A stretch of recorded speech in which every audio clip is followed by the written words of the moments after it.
Hello everyone, I'm Santiago and today I'm gonna be testing Horizon Zero Dawn. So this game released yesterday on PC and as of right now we only are on the day 1 patch, so if the game is improved I'll make these videos again, but at the moment everything I'm talking about will be about the day 1 performance.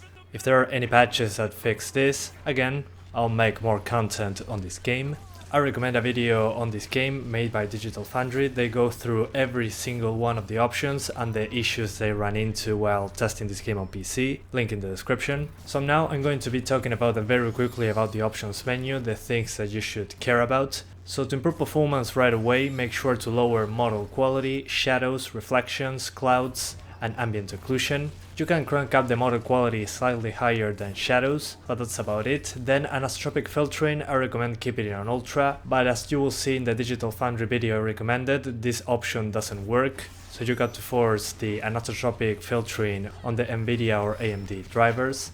But the developers said that they are going to fix it, so make sure to keep the anisotropic filtering on ultra. The medium setting in this game is the same as the PS4 version. So if you want to have the PS4 visuals, make sure to put the preset on original and everything will be on medium settings, which again is the PS4 version. And on the anti-aliasing option I recommend always selecting TAA, it's the one that looks the best and the performance is basically the same. The only thing I recommend going beyond high is the model quality. The rest on ultra doesn't give you a huge difference in visuals, but the performance is affected significantly. So if you want to see if the game runs on ultra, just do it, but when you're playing the game, I recommend just keeping a mix between medium and high with the things I said, and the model quality cranked up to the max if your GPU can handle it. On the CPU side of things, as long as you have 4 cores, the game should be able to be over 30 frames per second. But one of the other issues that the game has is that it has some stutters every now and then that are very significant. They happen when a quest is updated, which happens very often, when in a cinematic the camera pans to somewhere else, or sometimes when you interact with objects, so it can be very noticeable. I'm testing this game on a Ryzen 5 3600 and this happens no matter what, so if you have something like an i3 9100F, it should be more than enough to get over 30 frames per second, with some stutters once again, but if you're aiming for 60 on only 4 cores, I'll expect some drops below 60 when fighting many enemies at once. Other than that, it should be okay as long as your GPU can handle the game. Then on the system RAM side of things, the game uses more than 8GB of system RAM, so my recommendation is to have more than 8 and on dual channel. Then on the video memory side of things, this is very weird. No matter which GPU I used and which texture quality option I used, even on my 8GB GPU, the RX 580, the game almost maxes out the VRAM usage no matter what. So my advice is that if you have less than 6GB of video memory, use medium textures. If you have 6, use high. And if you have 8GB of VRAM or more, use Ultra. Then if you have less than 4GB of video memory, use the low textures. And overall it was fine, the game didn't run into many problems with that, but I ran into a very significant issue on some AMD GPUs. If you have 8GB of memory on your AMD GPU, for example the RX 570, RX 580, they have 8GB versions, you'll be fine, you can put textures on ultra, you can crank up the shadows, whatever you want. But if you have the 4GB version, which I have on the RX 570, if I keep the game over the medium setting, no matter what, the textures will be broken, it will just be a muddy mess. So I was forced to use the console settings in order for the textures to look okay. Again, this only happened to me on AMD GPUs with 4GB of video memory. If you have more than 4GB of video memory, it will be okay, so the textures look like they should. Hopefully they fix this in a patch, but at the moment this is what we have. I didn't run into this issue on NVIDIA GPUs, so on 4GB and 2GB NVIDIA GPUs I didn't have that problem with the muddy textures. But on the NVIDIA side there was also a very noticeable issue that sometimes 3D models disappear for a second or two and come back very quickly. It's like a small flicker. It happens every now and then. Again, something that they should patch in the future. And on the performance side of things, I'm very disappointed. To get 60 frames per second on 1080p on PS4 settings, I needed to use at least a GTX 1660. So not even an RX 580 or GTX 1060 or 1650 Super.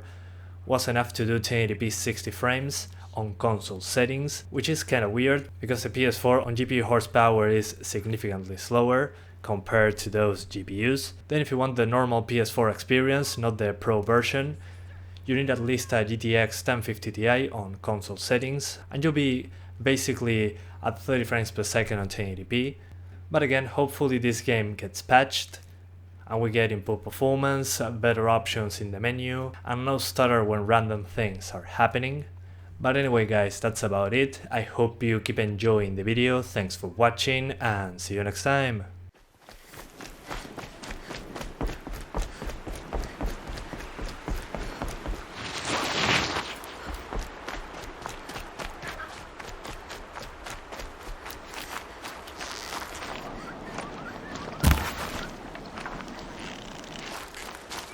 Ready or not.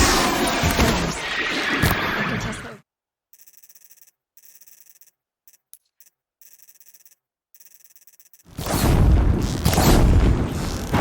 Watch the Striders! It's driven them mad!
Won't be long. Gotta get in position. Here it comes. Attack! Watch the Striders! It's driven them mad!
The threat is past.